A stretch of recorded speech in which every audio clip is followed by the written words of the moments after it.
আসসালামু আলাইকুম সুপ্রিয় দর্শক শ্রোতা বন্ধুরা, আপনারা যে যেখান থেকে আমাদের এই ভিডিওটি দেখছেন সকলকে আন্তরিক শুভেচ্ছা জানিয়ে শুরু করছি আমাদের আজকের এই ভিডিও প্রোগ্রামটি। দেখতে পাচ্ছেন ক্যামেরার সামনে নিয়ে এসেছি এক সুন্দরী পর্দাসীন রূপবতীকে।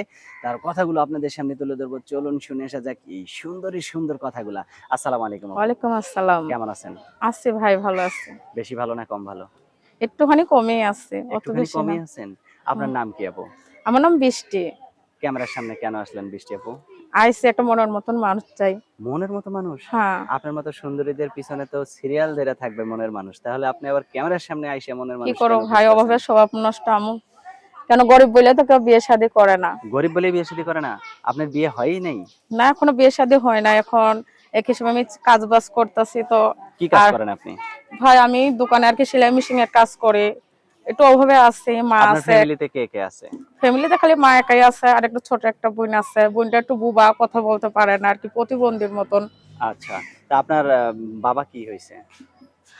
বাবা নাই, বাবা অনেকদিন আগেই চলে গেছে। আরেকটা বিয়ে শাদী করছে, সে এখানে তো থাকে এখন না। এখন আপনি ক্যামেরার সামনে আসছেন, আপনাকে যদি কেউ বিয়ে করে, তাহলে আপনার মা চলবে কিভাবে আর আপনার বোনটাই চলবে কিভাবে?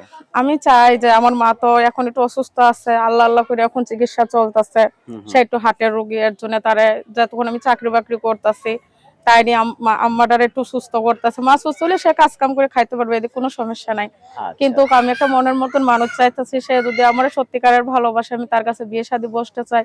আমি চাই একটুখানি যে এখন আমার মাটা অসুস্থ আছে, চাই একটু হেল্প সহযোগিতা চাই, বিয়ে শাদীও বসতে চাই ভাই। এখন এরকম একটা মানুষ চাই। বিয়ে শাদী বসলে আদর ভালোবাসা দিয়ে রাখতে পারবেন? অবশ্যই আলহামদুলিল্লাহ, আমি চেষ্টা করবো যে আমার নিজের স্বামীরও সুন্দর মতন সাজায় রাখতে। আর সংসার তো আরো বেশি। হ্যাঁ। কেন ছোটকাল থেকে আমি অনেক কষ্টের মানুষ, অনেক কষ্টে আমি বড় হয়েছি। তাই তো কষ্টটা কি জিনিস সেটা আমি বুঝি। আচ্ছা, অনেক সুন্দর কথা।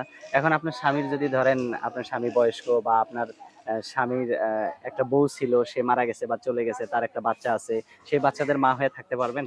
অবশ্যই আলহামদুলিল্লাহ, কেন থাকতে পারবো না। কারণ কেন কারণ স্বামীটা যদি মনে করেন একটু বয়স্ক হয়, তাকে তো আদর বয়স্ক ভালোবাসা হইলে দিয়ে রাখতে হবে, তাই না? ওইটাই, কেন বয়স্ক হইলে আমার কোনো সমস্যা নাই ভাই। আমি চেহারা দেখে ভালোবাসতে চাই না, আমি চাই মনটা সুন্দর থাকলে যথেষ্ট, এছাড়া কিছু না। মাশাআল্লাহ, অনেক সুন্দর। আপনার ফোন নাম্বার দিবেন ভিডিওতে? আশা করি আমি ফোন নাম্বার অবশ্যই মোবাইলে দিব, সে যদি চায় আমার সাথে অবশ্যই যোগাযোগ করবেন। আর আশা করি ভাই কেউ খারাপ মতলব দিয়ে আমার সাথে ফোনে কথা বলবেন না। যে আমরা সত্যিকারের ভালোবাসবেন, বিয়ে শাদী করতে চান, অবশ্যই বৃষ্টির সাথে কথা বলবেন আশা করি। আচ্ছা, ঠিক আছে। আর কিছু বলার আছে? না, আমি একটাই বলতে চাই, আর সে যদি কথা বলবো না কেন, তার আমি ফোনে যার যে আমার সত্যিকারের বিয়ে শাদী করবে তার সাথে আমি ফোনে যোগাযোগ করতে চাই। আচ্ছা, আচ্ছা, অসংখ্য ধন্যবাদ। ঠিক আছে বৃষ্টি আপু, ভালো থাকবেন, হ্যাঁ? আচ্ছা, প্রিয় দর্শক, আলহামদুলিল্লাহ। এই সুন্দরী বৃষ্টিকে যদি কারো ভালো লাগে তাহলে অবশ্যই ভিডিওতে দেয়া নাম্বারে যোগাযোগ করবেন। নাম্বারটা আমরা পরে স্ক্রিনে লিখে দেব। ভালো থাকবেন সকলে। আজ এ পর্যন্তই। আল্লাহ